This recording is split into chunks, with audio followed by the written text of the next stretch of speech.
Welcome to episode 44 of the Clarity podcast. It's changed names again. I think what's interesting is I've been a life coach now for, I think, 10 years, could be more. I'm not great with timelines. I should look back. And it's fascinating because most people in any career in 10 years can obviously change jobs quite a lot, right? You progress, you take different roles, you go to different companies. Whereas for me, it's like I've been doing the same job in quotes for 10 years. However, there's still changes and there's still progressions in that time, especially because my life has transformed so much. Like in that time, like I started out as a life coach when I was still a personal trainer. And then obviously I've got 3 kids. 2 of those are teenagers now. In that time I've been married and going through divorce. And I think I've moved house. I think I counted like 7 times, right? I've owned gyms in that time. I started an events company in that time. So many things have changed and happened in that time.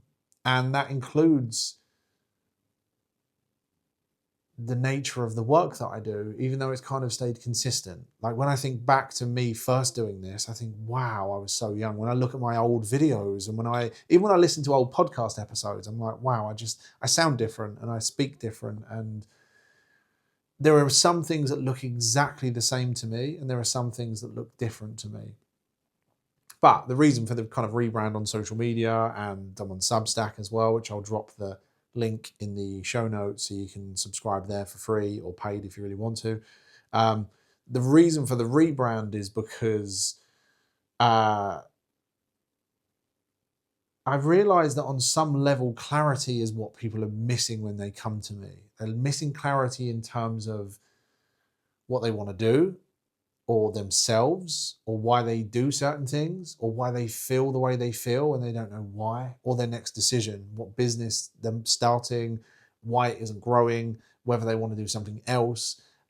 Sometimes there's big decisions in their life that they're not clear around, but oftentimes it's actually they don't know why they feel the way they feel, or why they do the things they do, or why they're not doing the things they know they should be doing. Why are they not being consistent, or why are they not? So there's just a lot of questions around all of it: overthinking, overwhelm, procrastination, self-sabotage, self-doubt. But my clients tend to be a bit like me, where they're like, well, why? Like, why do I feel this way? Why am I making these decisions? Why am I doing this and why am I not doing that? And the understanding, I guess, that understanding yourself is power. Understanding yourself fully is what brings clarity, because we want to bring our best selves to the world, right? We want to bring our best self to our life, to our business, to our relationships. But to do that, we sort of need to have a deeper understanding of ourselves and also what's not working. So that's the idea of the behind it, is essentially that's the number one reason people come to me. It's clarity in some way.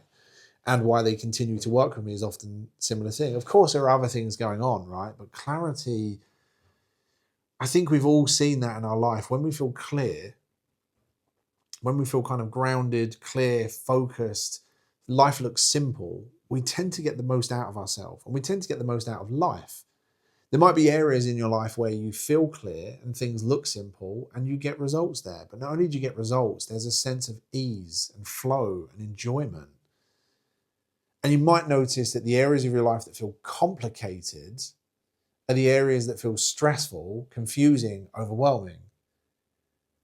And the issue in today's world is there's just so much information. There's so much information around, and yet we're not lacking information, we're lacking understanding, or we're lacking insight. You can go onto ChatGPT and ask it any question you want, and it will give you all the information, but information doesn't lead to transformation. Information doesn't help. Like sometimes, for example, someone can give you a marketing strategy in your business, but it doesn't necessarily fully translate over, or you can't quite work out how that would work, or you feel overwhelmed, or you've got negative beliefs, or you've got doubts around it, or imposter syndrome, or you can't seem to get yourself to do it even though you know what you need to do, right? Other things it might be you come across an Instagram page that tells you, here's your problem in dating, here's your attachment style, here's your problem in your relationship, here's your attachment style. And you go, yeah, that sounds true. But what does it mean? What do I do with it? How do I overcome it? How do I, just because you know about something doesn't necessarily create transformation or insight or any clarity that's going to lead to something changing, right? So anyway, that's the idea behind the kind of the rebrand. Funnily enough, when we look for where clarity comes from, it doesn't really come from our thinking mind. It doesn't really come from those times where you sit there scrunching your face up, thinking over something all night. You know, you're keeping yourself up at night thinking about something. That doesn't ever really seem to bring clarity. Sitting there kind of stewing on it and having that repetitive thought around it doesn't seem to help. Clarity seems to come in the stillness or the quietness. When you're driving and you're not thinking about it, the idea comes to you. One of my clients used to call this the shower effect, where it was almost when he just gave up on everything for the day and got in the shower, that's sometimes when the ideas would pop into his head. When we've been on holiday and 3 days into it, we just find our body just relax.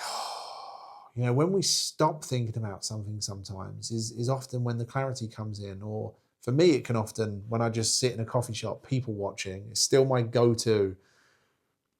And I might just sit there with no real agenda and just people watch and just get present, and I focus on my breathing and just watching the world go past. And that's often where my best ideas come from. So this actually come from me, funnily enough, sat outside a coffee shop, and just the word clarity come to mind. And then in that moment, I felt inspired to actually share that with someone who also sort of, just to bounce the idea off. But the idea that the word clarity just kept coming up for me. Like, I was like, okay, cool. So often we'll find that clarity comes from stillness and quietness and the space beneath thinking, which often is my job, right? People come to me, they get onto a call and they're like, blah, blah, blah, they've got all this stuff and all this stress and they're talking 100 miles an hour and they feel all these emotions. And my job often is to ask questions, but to slow them down and to kind of poke holes in their thinking and to help them see the truth behind the thoughts, see the truth behind the limiting thoughts or the limiting beliefs or to process certain emotions. Because as everything starts to slow down and everything starts to become quieter and they start to feel more at peace with themselves, or there's more space between their thoughts, or even the speed at which the thoughts are coming just slows down, that's when we tend to get better quality thoughts, better quality ideas, better quality insights. And there's something incredibly transformational about looking to insight, looking to quietness, looking to the kind of thoughts that just pop into our head. There's something very transformational about following that intuition, those ideas. Following that intuition, trusting that there's a deeper wisdom, trusting that you are the expert on you and you are the expert on your life and your relationships and what you need. If only you get quiet enough to listen. That's what things like journaling point to, and meditation point to, and going for a walk in nature, and even things like, I'm snowboarding these days, and it's like you don't have space to think when you're coming down a mountain. You just don't, which is why we tend to be drawn to those kinds of things, right? Obviously, we can escape thoughts in less helpful ways. Get drunk enough and your thoughts probably stop, or there are other ways in which our thoughts can go quiet. But ultimately, the more we start to look to the quiet voice within, the intuition within, and trusting there's some kind of innate wisdom that seems to come through us in those moments of stillness, and learning that the answers do not seem to exist in our busy thinking mind. Think, how many times have you thought about a problem for months or years or days or hours, and you just don't come to any form of useful conclusion? Nothing happens, right? How many times have you wrote a pros and cons list to try and make a decision, and yet you get to the end of it and you don't feel any clearer. You might even feel even more confused because you start to even pull that list apart. That, yeah, there's 20 items on the not to-do list and there's 20,000 on the to-do list, but yet the items on one side feel heavier or more weightier or more scary or different. Or so it's like, and then you're caught in that. And then, oh my God, we can just tie ourselves up in knots with our thinking. And funnily enough, going back to the original part or the start of this conversation, that's one thing that still looks the same to me even 10 years on. There are many things that have changed. I see things differently now. I think I've become less sciencey, less neurosciencey, more spiritual along that journey, looking more towards using words like wisdom and intuition, seeing that there seems to be something beyond just our human form. We seem to have access to some innate intelligence, whether that's what you would call God or the universe or universal energy or the collective energy or deeper mind, or I don't know, like things like that have changed for me, where I do believe in some form of guidance from deep within ourselves. And I do not know where that comes from, but I definitely see it to be true. I definitely see that to be showing up. The law of attraction and our energy attracting things into our life seems to be true for me. And that's something that's become more of a belief over the last 10 years. But one thing that hasn't changed is the realization that our own thoughts are the limiting factor. The degree to which we get caught in our own thoughts, our own bullshit, and believe our thoughts to be true, and just get caught in those thoughts. I'm imagining like something caught in a net, like a fish flapping in a net. Like, our thoughts are the creator of our reality. They shape our world and our perception. And then, like the physicist David Bohm says, thoughts create our world, and then says, I didn't do it. Our thoughts are literally creating our world moment by moment, but then pretending they didn't. And we're living in the feeling of our thinking that the world is really scary, or thinking that this person really did do this, or thinking that this is the way the world is. But we don't realize that we are projecting our thoughts onto the world and then viewing them back. And that has stayed consistent for me. And 10 years in, 100%, the biggest cause of suffering is our thoughts. And the biggest cause of suffering is believing our thoughts. And the source of overwhelm and procrastination and self-doubt and imposter syndrome and not achieving, or all of these things, is our thoughts. And the being at war with ourselves and judging ourselves and fighting against the present moment and living in the past and feeling depressed and fighting the future, or creating scary futures and feeling anxious. The source of all of our suffering is thought. And I haven't once changed my mind on that.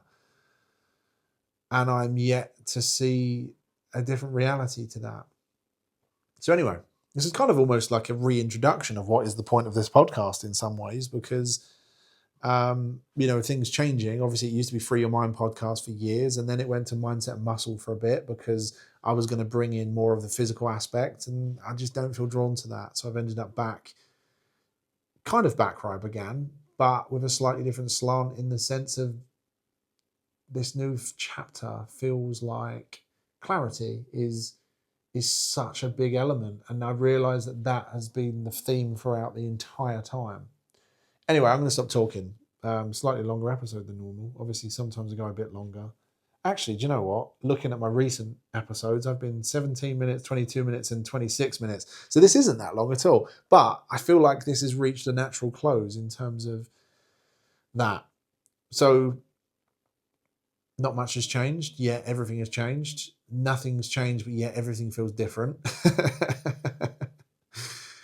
And it will be just constant reminder of the basics, because we seem to need that. It's like, okay, James, I know that my thoughts are the source of my suffering, and then we get caught in it. Or we don't realize sometimes we don't realize how much we've been caught in our thinking until our thoughts slow down. And then you think, oh my God, I've been overthinking. Wow.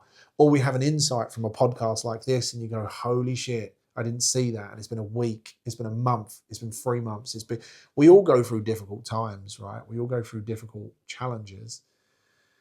Sometimes our head is louder, sometimes it's quieter. Sometimes the outside world seems to give us more to be happy about, or more moments of stillness. Sometimes our life is busier, and finding those gaps of stillness, or getting a sense of our own intuition, is harder. Like, life fluctuates, you will fluctuate, your consciousness fluctuates, the volume and the speed of your thoughts will fluctuate. That just seems to be the flow of life from what I've seen.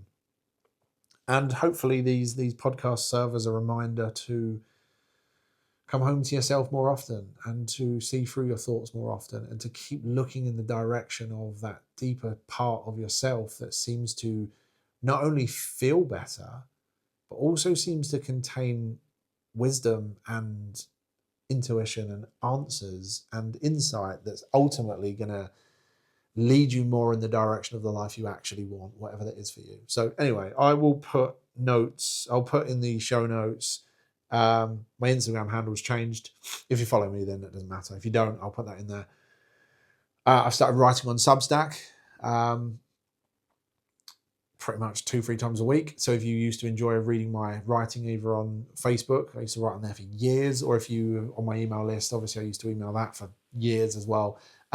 If you liked my writing, go subscribe on Substack. If you want to see more of my videos, then obviously go over to Instagram. And if you just enjoy listening to my voice on podcast, then awesome. Just keep coming back. I'll be doing a weekly podcast episode. And if you haven't left a review, do that. Final thing is, I will put a link to book a call as well. I have call slots. I'm taking on clients again for the first time really in a while. So if you've ever wanted to work with me or work with me again, then there is that possibility as well. So either way, you'll be hearing my voice and seeing my face, and hopefully that's a good thing. I assume it is. Otherwise, you wouldn't have listened to nearly 17 minutes of me waffling. So anyway, I will speak to you soon. Thanks for listening. I'll speak to you next time.